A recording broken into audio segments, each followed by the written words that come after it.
On va ouvrir dans l'Évangile selon Matthieu au chapitre 27. Matthieu chapitre 27 et on lit à partir du verset 1. Matthieu 27 à partir du verset 1. Dès que le matin fut venu, tous les principaux sacrificateurs et les anciens du peuple tinrent conseil contre Jésus pour le faire mourir. Après l'avoir lié, ils l'emmenèrent et le livrèrent à Ponce Pilate, le gouverneur. Alors Judas, qui l'avait livré, voyant qu'il était condamné, se repentit et rapporta les 30 pièces d'argent aux principaux sacrificateurs et aux anciens, en disant : « J'ai péché en livrant le sang innocent. » Ils répondirent : « Que nous importe, cela te regarde. » Judas jeta les pièces d'argent dans le temple, se retira et alla se pendre. Les principaux sacrificateurs les ramassèrent et dirent : « Il n'est pas permis de les mettre dans le trésor sacré, puisque c'est le prix du sang. » Et après en avoir délibéré, ils achetèrent avec cet argent le champ du potier pour la sépulture des étrangers. C'est pourquoi ce champ a été appelé champ du sang jusqu'à ce jour. Alors s'accomplit ce qui avait été annoncé par Jérémie le prophète. Ils ont pris les 30 pièces d'argent, la valeur de celui qui a été estimé, qu'on a estimé de la part des enfants d'Israël. Ils les ont donnés pour le champ du potier, comme le Seigneur me l'avait ordonné. Jésus comparut devant le gouverneur. Le gouverneur l'interrogea en disant en ces termes : « Es-tu le roi des Juifs ? » Jésus lui répondit : « Tu le dis. » Mais il ne répondit rien aux accusations des principaux sacrificateurs et des anciens. Alors Pilate lui dit : « N'entends-tu pas de combien de choses il t'accuse ? » Et Jésus ne lui donna de réponse sur aucune parole, ce qui étonna beaucoup le gouverneur. À chaque fête, le gouverneur avait coutume de relâcher un prisonnier, celui que demandait la foule. Il avait alors un prisonnier fameux nommé Barabbas.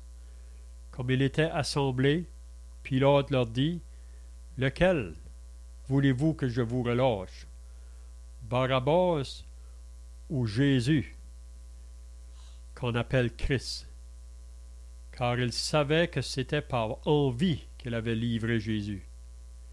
Pendant qu'il était assis sur le tribunal, sa femme lui fit dire qu'il n'y ait rien entre toi et ce juste, car aujourd'hui j'ai beaucoup souffert en songe à cause de lui. Les principaux sacrificateurs et les anciens persuadèrent à la foule de demander Barabbas et de faire périr Jésus. Le gouverneur, prenant la parole, leur dit : « Lequel des deux voulez-vous que je vous relâche ? » Ils répondirent : « Barabbas. » Pilate leur dit : « Que ferai-je donc de Jésus, qu'on appelle Christ ? » Tous répondirent qu'il soit crucifié. Le gouverneur dit : « Mais quel mal a-t-il fait ? » Et ils crièrent encore plus fort qu'il soit crucifié. Pilate, voyant qu'il ne gagnait rien, mais que le tumulte augmentait, prit de l'eau, se lava les mains en présence de la foule, et dit : « Je suis innocent du sang de ce juste. Cela vous regarde. » Et tout le peuple répondit : « Que son sang retombe sur nous et sur nos enfants. » Alors Pilate leur relâcha Barabbas. Et après avoir fait battre de verges Jésus, il le livra pour être crucifié. Les soldats du gouverneur conduisirent Jésus dans le prétoire. Ils assemblèrent autour de lui toute la cohorte. Ils lui ôtèrent ses vêtements et le couvrirent d'un manteau écarlate. Ils tressèrent une couronne d'épines qu'ils posèrent sur sa tête et lui mirent un roseau dans la main droite. Puis, s'agenouillant Devant lui, il le raillait en disant « Salut, roi des Juifs ». Il crachait contre lui, prenait le roseau et frappait sur sa tête. Après s'être ainsi moqué de lui, ils lui ôtèrent le manteau, lui remirent ses vêtements et l'emmenèrent pour le crucifier. Donc on va arrêter là pour notre lecture. Donc ce qu'on va regarder ce soir, c'est vraiment l'arrestation du Seigneur Jésus après qu'on est venu là, le prendre dans le jardin de Gethsémané.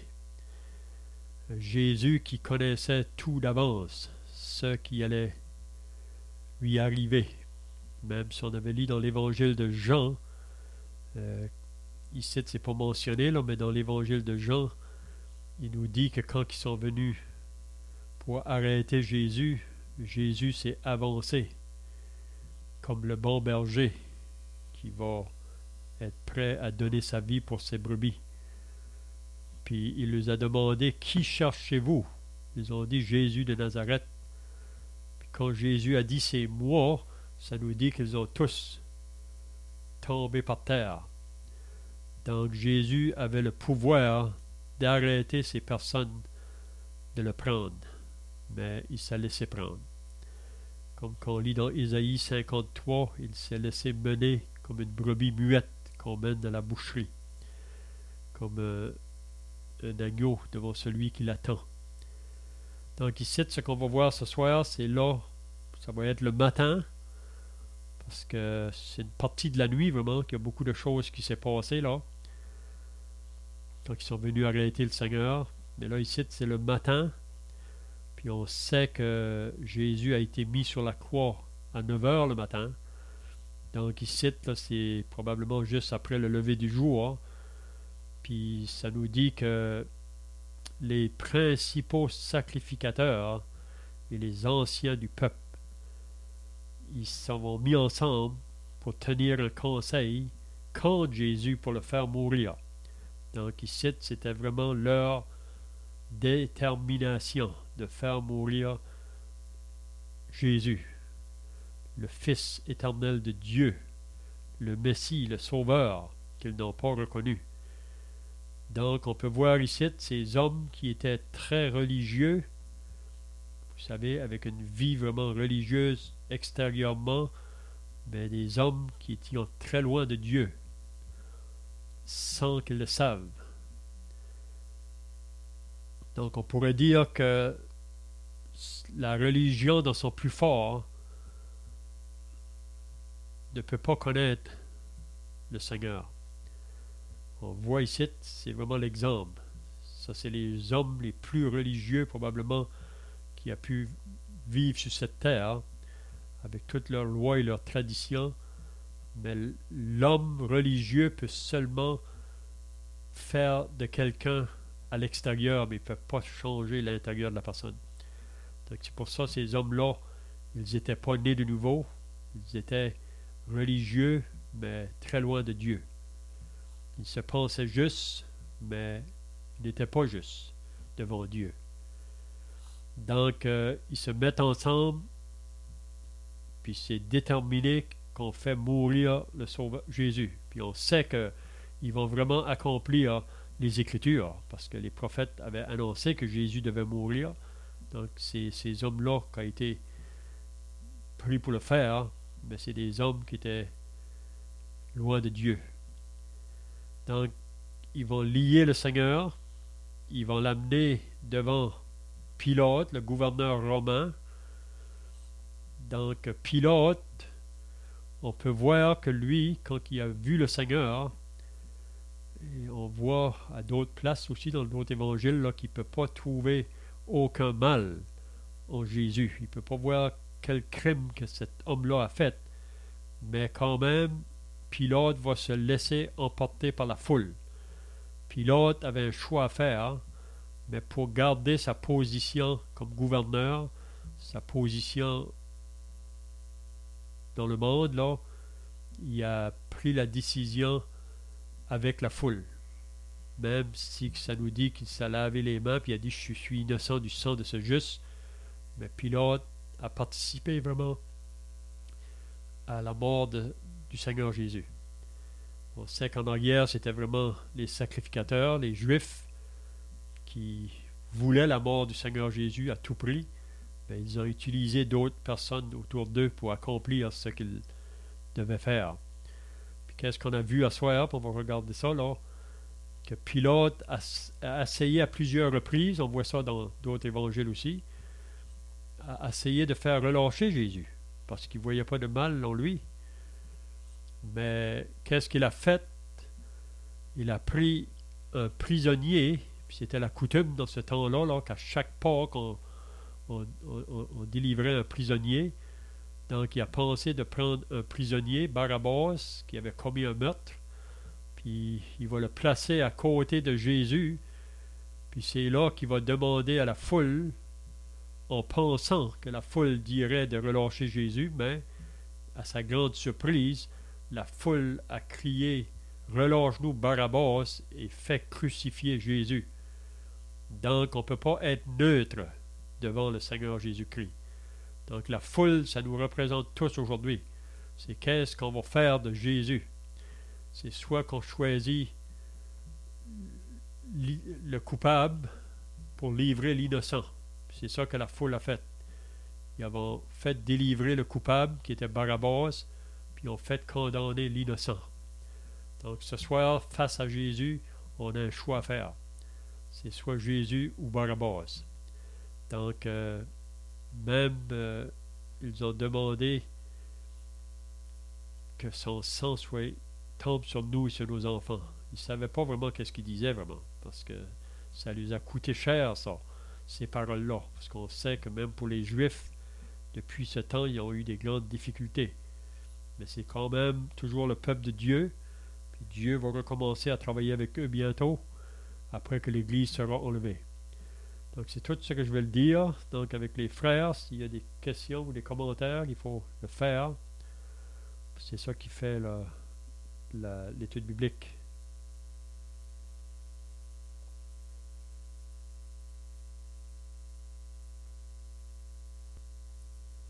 Je n'ai pas dit concernant Judas, là, mais c'est ça qu'on va voir aussi, là.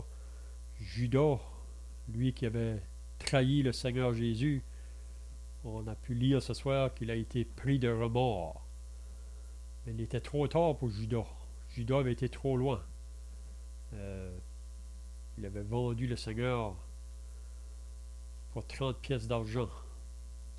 Mais Judas, on voit qu'il était trop tard pour lui.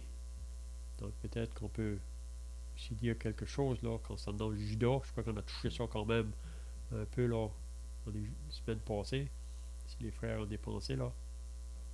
Ici, on peut presque voir un parallèle. Même si on trouve l'expression dans la bouche de Judas lorsqu'il va dire « j'ai péché », en livrant le sang innocent, il a été pris de remords en voyant que le Seigneur était condamné. C'était pas ça qu'il avait en vue, mais c'est ça que c'est la façon que ça a tourné. Puis malgré le fait qu'il dit j'ai péché, comme Léon vient de dire, il avait été trop loin. Un peu comme on trouve la même expression dans la bouche de Pharaon. Pharaon a pu un jour confesser j'ai péché. Mais il n'y avait pas de repentance. C'était un remords, une sorte de regret, mais c'était pas de la repentance. Mais c'est intéressant de voir ici comment, là, autant Judas que les chefs religieux et que Pilate, tous eux autres, sans vouloir se laver les mains, comme là, Judas, il dit, moi je suis livré le sang innocent, il jette l'argent. Les chefs religieux disent, c'est là, te regarde. Même si qu'eux, Judas vient de confesser, j'ai péché. Voilà, il dit, ça te regarde. Comme si les autres, il n'y avait rien à faire là-dedans. Mais vraiment, eux étaient contents. Là, ils vont le livrer à Pilate. C'est pas eux directement qui vont le mettre à mort, ils le livrent à Pilate. Puis le Pilate, après ça, le livre de nouveau. Il se lave les mains. Mais vraiment, chacun qui a agi pour amener le Seigneur à la croix, ils ont quelque chose sur la conscience. Ils ont quelque chose qui est attaché à eux. Puis, certainement, pour celui-là qui l'a livré, un jour, ça va être ramené au grand trône blanc. Ces hommes religieux-là qui sont, pour ceux qui sont morts incrédules, la même chose. Puis Pilate aussi, ce qu'on connaît, il est mort sans repentance. Donc c'est une chose vraiment solennelle, c'est vraiment tragique pour eux. On peut dire que Judas a vraiment commis l'acte d'apostasie. Donc c'est vraiment un type de l'apostasie, Judas. Si on lit dans l'Épître aux Hébreux, là, au chapitre 10, il dit que si nous péchons volontairement après avoir reçu la connaissance de la vérité, donc c'est ça que Judas a fait vraiment, il ne reste plus de sacrifice pour les péchés. Mais une attente terrible du jugement et l'ardeur d'un feu qui dévorera les rebelles. Celui qui a violé la loi de Moïse meurt sans miséricorde sur la déposition de 2 ou de 3 témoins. De quel pire châtiment pensez-vous sera jugé digne celui qui aura foulé aux pieds le Fils de Dieu, qui aura tenu pour profane le sang de l'alliance par lequel il a été sanctifié, et qui aura outragé l'Esprit de la grâce, car nous connaissons celui qui a dit « À moi la vengeance, à moi la rétribution ». Et encore le Seigneur jugera son peuple. C'est une chose terrible que de tomber entre les mains du Dieu vivant. Donc vraiment pour moi c'est ça qui est arrivé ici pour Judas. Puis tous ceux qui vont commettre un acte d'apostasie, ça c'est vraiment quelqu'un qui n'a jamais été sauvé mais qui a eu la connaissance, qui est venu proche. Même l'Esprit de Dieu a travaillé avec lui. Il lui a révélé la vérité, mais qui se détourne. On dit que Judas, c'est vraiment l'homme le plus près de la porte du ciel, mais qui ne sera jamais dans le ciel, parce qu'il a fait un choix contraire.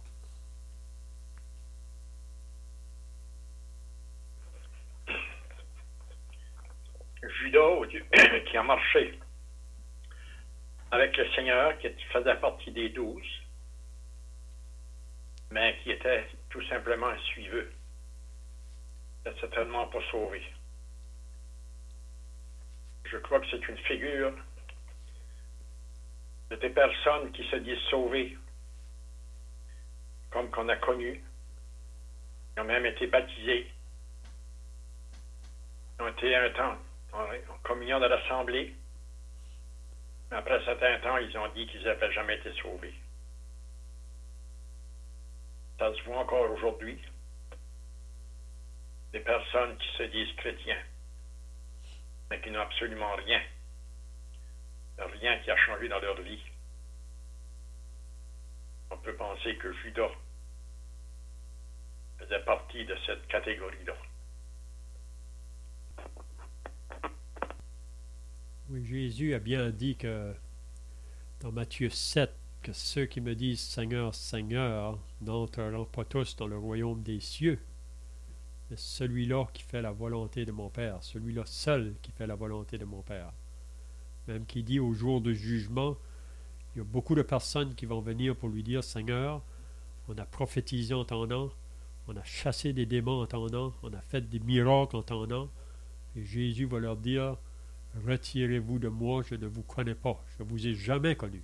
Retirez-vous de moi, vous tous qui commettez l'iniquité. Donc, des personnes qui disent de faire des choses au nom du Seigneur, mais qui leur vie est toujours associée avec le mal. Il n'y a jamais eu un changement de vie. Donc, si c'était dans le temps du Seigneur Jésus, même au début de l'Église, on peut voir même concernant les antichrists, si on lit dans 1 Jean chapitre 2, ça nous dit qu'il y a un antichrist qui vient, mais il y en a plusieurs antichrists. Puis même Jean nous dit que d'où ils viennent ces antichrists, c'était des personnes qui ont été une fois dans les assemblées. Ils sont sortis. Puis il dit que s'ils avaient été les nôtres, ils auraient resté parmi nous. Mais c'est parce qu'ils n'étaient pas les nôtres. Donc, il ne faut pas être surpris. Peut-être au début de notre vie chrétienne, on ne voit pas ces choses-là, mais avec des années, on peut voir que ce qui est arrivé au début, ça va encore prendre place à la fin, puis même peut-être encore plus grand parce qu'on s'en va vers la fin des temps. C'est encore pire. Donc, c'est bien de discerner ça, que c'est pas tous ceux qui professent d'appartenir au Seigneur qui le sentent, mais nous, comment qu'on peut le discerner, c'est vraiment les fruits qu'ils vont porter. C'est ça que Jésus a dit, vous les reconnaîtrez à leurs fruits. Donc peut-être qu'on peut avancer au verset 11, là, vu qu'on a parlé de Judas dans les semaines passées aussi. Le verset 11, c'est que Jésus comparaît devant Pilate, puis on voit que le gouverneur va l'interroger pour savoir, es-tu le roi des Juifs? Puis Jésus va simplement dire, tu le dis, parce que c'était ça qu'il est vraiment. Jésus est le roi des rois, le seigneur des seigneurs. Ils ne l'ont pas reconnu comme ça, les Juifs. Un jour, ils le reconnaîtront, mais à ce moment-là, ils ne l'ont pas reconnu. Puis aussi, on peut voir ailleurs, on avait vu, je pense, les semaines passées, là, quand le sacrificateur lui avait demandé s'il était le Fils de Dieu, il a dit « Je le suis ». Donc, c'est deux choses qu'on nie aujourd'hui, même dans le monde de la religion. Plusieurs nient que Jésus est Fils de Dieu, même qu'il y en a qui vont nier qu'il est Dieu. Puis aussi, ils ne le reconnaissent pas comme celui qui est le roi des rois. Bientôt, ils le reconnaîtront. C'est lui le roi des rois, le Seigneur des seigneurs. Tout genou va fléchir un jour devant lui. Donc, je ne sais pas si les frères ont des choses à dire ici, là, à partir du verset 11.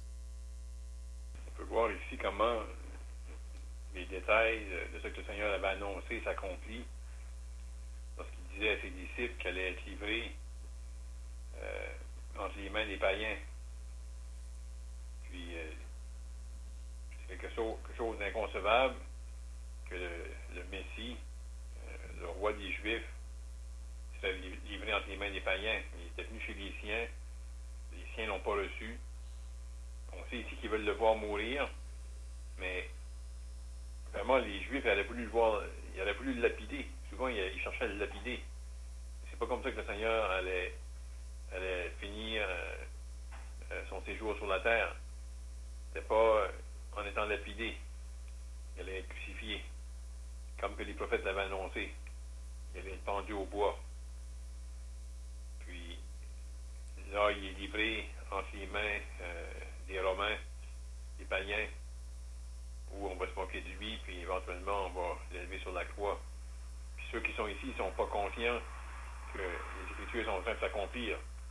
Mais vraiment, ce qui avait été écrit d'avance, puis ce que le Seigneur avait ramené devant ses disciples, est en train de s'accomplir à la lettre. Mais aussi, c'est bien de réaliser que ces chefs religieux, puis le monde de la religion autour de nous, face à un homme juste.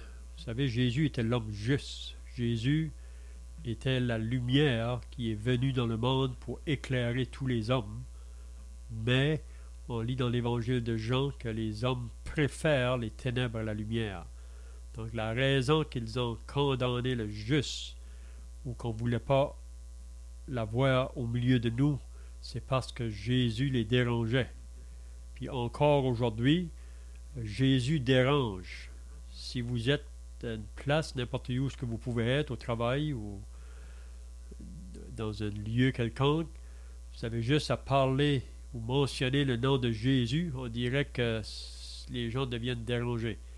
Pourquoi? Parce que Jésus est la lumière. Donc, nous, par nature, on est dans les ténèbres, on est dans la noirceur.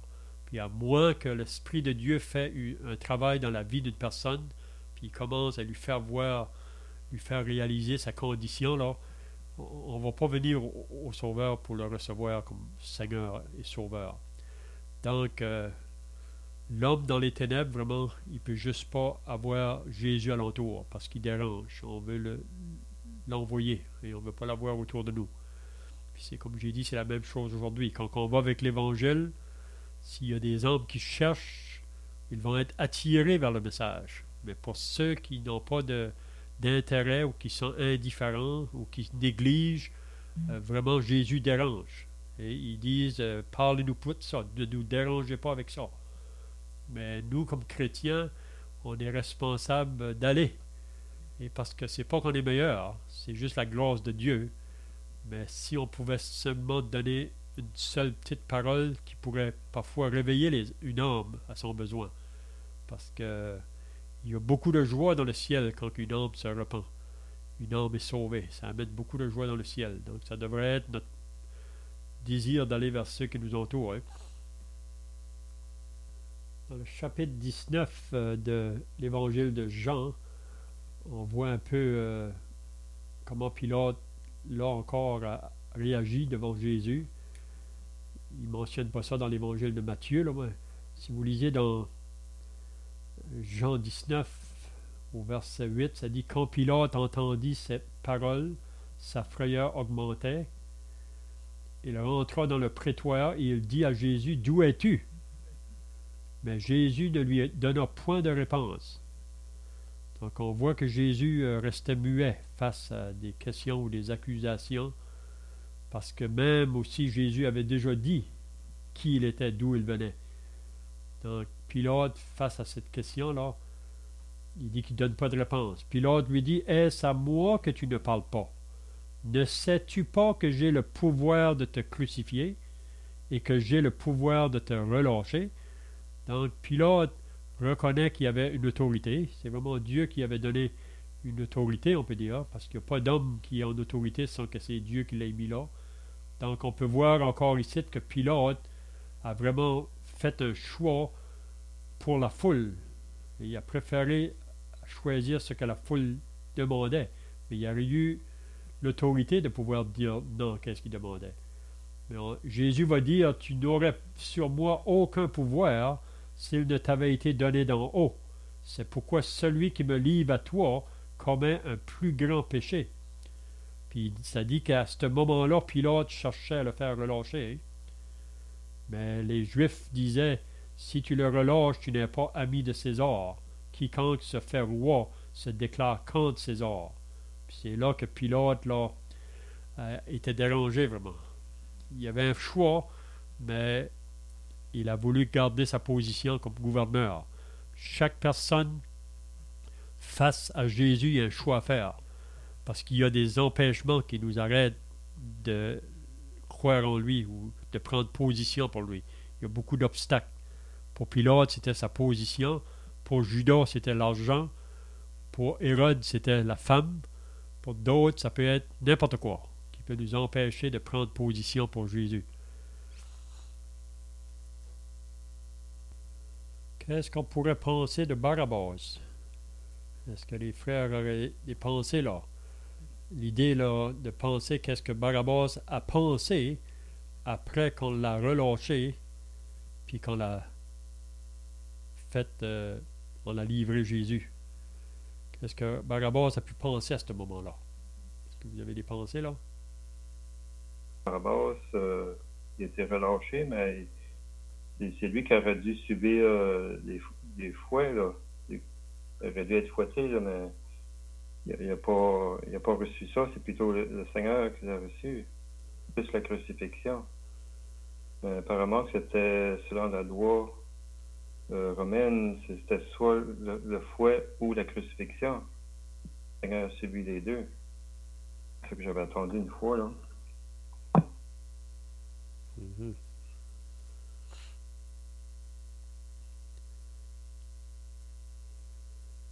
Mais probablement que Barabbas a été surpris vraiment quand il a entendu la foule là, de dire de faire crucifier Jésus puis le relâcher lui. Probablement qu'il a été surpris lui-même. Je ne sais pas qu'est-ce que Barabbas connaissait de Jésus, mais probablement qu'il aurait dû entendre parler beaucoup aussi de Jésus parce que tout le monde parlait de lui et dans son ministère public. Une chose qu'on peut dire, je ne sais pas si Barabbas a compris quand que Jésus a pris sa place pour être crucifié ou pour être battu de verge. On ne sait pas. C'est possible que Barabbas, le jour d'après, quand il a vu Jésus sur la croix, il aurait pu penser, il a pris ma place, il a pris ma place, c'est moi qui méritais la crucifixion, c'est moi qui méritais le jugement, mais il a pris ma place. Je connais une sœur qui a été sauvée par ces passages-là. Là. Elle a compris comme Barabbas pouvait dire Jésus a pris sa place, elle a dit je peux dire Jésus a pris ma place. C'était moi Barabbas, c'est moi qui méritais d'être jugé pour mes péchés, mais Jésus a été jugé à ma place. Donc, je ne sais pas si vous avez d'autres pensées là. Pensez que c'est mentionné que Barabbas était en prison par rapport à un meurtre qu'il avait commis dans une sédition, qui était là avec ses complices. Il n'était pas seul. Donc c'est bien possible que c'était les deux brigands qui ont été crucifiés, c'était ceux qui étaient avec Barabbas. Puis dans l'attitude des brigands, on voit vraiment l'attitude du monde, mais aussi la possibilité de se repentir, parce que les deux brigands, au tout début, ils se moquaient du Seigneur. Puis, mais là, tout à coup, il y a un des brigands qui a réalisé, celui-là qui est au milieu, il n'a rien fait de mal. Puis, il s'est repenti. Donc, c'est possible que Barabbas s'est repenti, comme c'est possible qu'il ne s'est pas repenti, mais la possibilité était là. Mais, parce que c'est la réalité que, pour Barabbas, oui, physiquement, il pouvait dire, il a pris ma place, c'est moi qui aurais dû être là. Mais comme que, aujourd'hui, tous ceux qui sont sauvés on a réalisé, il a pris notre place à la croix. Et pourtant, il y en a d'autres qui n'ont entendu parler, mais pour eux encore, le Seigneur, pourquoi il est mort, ils n'ont aucune notion pourquoi. Jusqu'à temps que la repentance va prendre place, qu'ils pourront réaliser, il est mort pour moi. C'est bien, je vois que le temps est passé, là, à moins que les frères ont d'autres choses. Sinon, le frère peut terminer par la prière.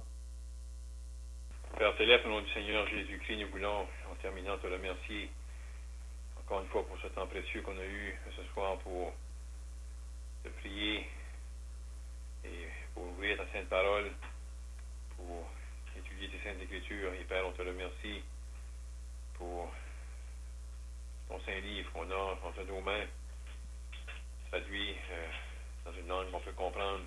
Et Père, on te remercie pour ces vérités qu'on a considérées et comment tous ces détails qui ont entouré la crucifixion de ton Fils, tu étais pleinement au courant de chacun des détails. Et on veut, Père, te remercier que ces choses qui étaient précieuses pour toi, on sait que tes regards étaient sur la scène et on te remercie que ces choses ont été écrites et que nous aussi on peut les regarder et même ce soir considérer que si ton Fils était livré à la croix, c'était à cause de nos péchés. Et on te remercie que tout a été fait comme tu le voulais. C'est ton désir qu'il aille à la croix et qu'il se charge de nos péchés. Et on te remercie pour le salut qu'il a pourvu.